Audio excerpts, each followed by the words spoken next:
I am not good at F1, especially F1 24. I'm getting better. I am getting a lot better, but what I'm noticing about this game series and I've noticed it over the last two games because I'm still fairly new to the series is that this game is just fighting internally with the old versus the new. There's a lot of features and a lot of assets in the game that Codemasters has had in this game for the last couple of years, and they're now throwing in new things, and it makes those old things look really old, if that makes any sense. One of the things that I'm talking about is the cutscenes. I feel like the cutscenes make this game look old and new at the same time because you have certain cutscenes that are more new than others. This was kind of an issue I saw with Breaking Point. Breaking Point had some of the best facial animations in gaming at the time when it came out last year. I mean, you're talking about God of War, Horizon Forbidden West had like the same level of facial animations in cutscenes, and it was beautiful. Now you have cutscenes that are in this, in this new updated career mode in F1 24, and compared to like the winning cutscenes, it just looks bad. I don't know, it's something that I'm nitpicking the game about. But even if you go outside of the tracks, like the tracks look good, but you go outside to the setting of the tracks, they just look low poly and just bad textures and things like that. But I'm nitpicking this game. When it comes to tracks and presentation, of course, the game gives you exactly what you would see on a regular F1 broadcast. That hasn't changed. They do have some updated tracks like Silverstone and the Belgian circuit. I think that the Monaco track and the Miami Grand Prix look absolutely stunning. They resemble their real life counterpart so well. I mean, turn for turn, piece of track for piece of track, blade of grass, everything about, especially the Monaco one, because we just saw that when we just saw Lando win that one. It looks and resembles its real life counterpart so well that it's just uncanny when you drive it in the game. It looks amazing. Another small thing that I like that Codemasters implemented in is the voice lines during key moments. This is kind of funny. They're really funny because whether it's a podium finish, whether it's a race win, whether it's a crash, which is in many cases my fault, it's usually a crash when I hear them. They usually kind of give out these one-liners like Lando is just cussing up a storm. I'm probably gonna put a few here so you guys can hear them, but they're like audio samples that have been taken from real-world F1 broadcasts, and they put them in the game to make it feel authentic. So when they crash, you'll hear them say something, or like if they win a race, you'll hear them say something, and it gives it more of a realistic feel to the game, and a realistic sound, maybe I should say. I really like it. What the happened? Oh, okay.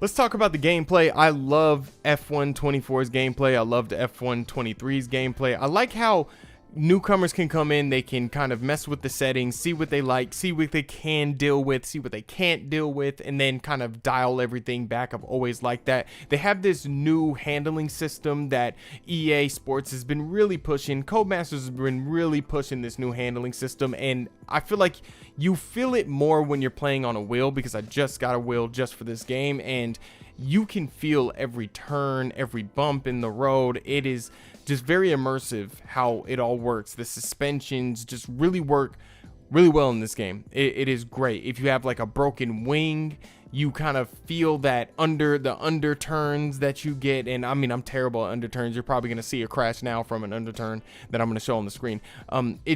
The overall gameplay is just super fun and exhilarating. They have these new tire conditions and temperatures now, so now you get tire updates throughout the race. Your race engineer gives you race objectives now throughout the race. I feel like this is more interactive. That's kind of what I wanted from an F1 game. I wanted the race engineer to kind of be yelling things in my ear, just blabbering on in my ear, telling me to do certain objectives to waste more fuel or warm up the tires more. I really wanted that when I played F1 23, and I didn't get that. But this kind of gives more incentive for the race engineer to come in and say, hey, your tires are this and that. And I'm pretty sure when you switch it to more of a simulation mode where it's more realistic, I'm pretty sure you get that. You might get more of that, but the fact that you can do it and you can just keep it real easy and keep the gameplay easy is a real big plus for me. Let's talk about the biggest feature, which is the recognition system that is in career mode. I love the fact that career mode is getting a lot of love from Codemasters this year. Of course, they had a lot more time because their narrative-driven story mode, which is called Breaking Point, that is taking a year off. I believe it's always bi-yearly it comes out, so that is taking a year off. But the recognition system, I love it. And the reason why I love the recognition system is because it's a feature that's put into career mode that elevates the other areas in career mode. So it makes everything else better. It improves other areas and it makes sense. I feel like in a lot of EA Sports games, they put in new features and they don't really complement the other features that are already in there, the existing features. But this feature does the complete opposite. It does exactly what it needs to do. So there's already ways to upgrade and update the parts to your car and update your car in general.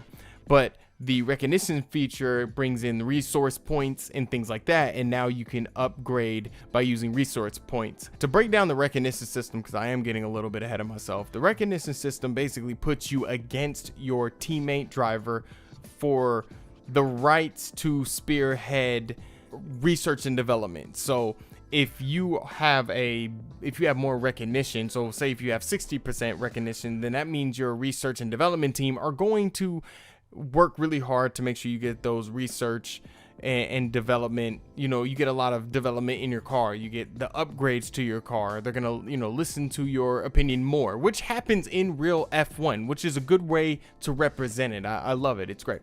Another thing that happens with the recognition system is that you can get sucked into secret meetings to join other teams. So it's definitely a call to what happened between Ferrari, Mercedes, and Lewis Hamilton. Lewis Hamilton is now going to Ferrari at the beginning of the 2025 season. So that is definitely kind of a call to that, which is very funny. And there's others. I think it's Nico Hulkenberg. I think he's probably moving to. There's other people doing it, but of course Lewis Hamilton's the bigger name. He's the guy that everybody's been pushing out there. But you can have these secret meetings and you can, get a contract going and move to another team behind your other team's back. But apparently you can get caught out on social media and those secret meetings can start getting leaked out. There's a lot of things that they added into the career mode. Another thing that they added into career mode is accolades. So now these accolades are objectives that you can complete. Of course, that will vary between drivers and customized drivers, and now even F1 icon. So now you can be Juan Montoya and continue his career. Of course, if you're Carlos Sainz, you're going for that fourth, or I believe it's fifth race win. I could be wrong there. I think it might be the fourth. But of course, if you have a customized one, a customized driver, your accolades will be more of, okay, get up to 10 wins or get up to 100 race appearances, or win your first race or make the podium. It's things like that. It's just another objective just to put in your way and give you something to do. So I like it very much. I like all the features that they added into career mode. If you're not like me and you don't like offline career modes and you want something that's more of an online experience, they do have an all new challenge career, which you can be online, use existing teams and drivers, and you can compete to be on a leaderboard. Other modes, of course, F1 World, which was the big feature last year, and you have My Team, which a lot of people do like the My Team career, which is great.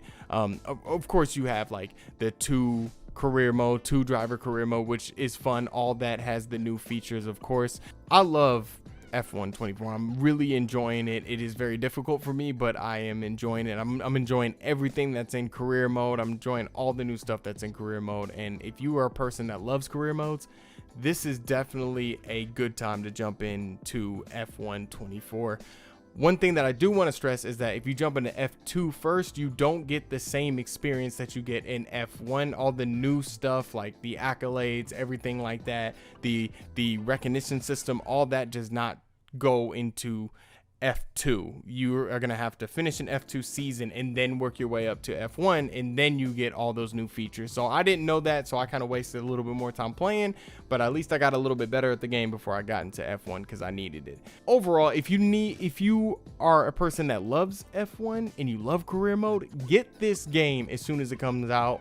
Whenever you're watching this video, it could be out already. I know it came out on the 28th. It could be out, but it comes out by the 31st. Could be out, could not. Pre-order it. It'd be great for you. If you're somebody that's into F1, definitely a game to get. If you're just trying to try it out, definitely wait and get it on a discount because you might not like it. You might think it's way too challenging, but overall, I'm really liking this series. There is things I don't like. There is things I do like, but at the end of the day, I would like to hear what you guys have to say in the comments. My name is Curtis with the Seoul Dojo Gaming Channel. You can follow me on X at Cali from the Dojo, and make sure you guys subscribe to the Seoul Dojo Gaming Channel, and I'll check you guys later, all right? Peace.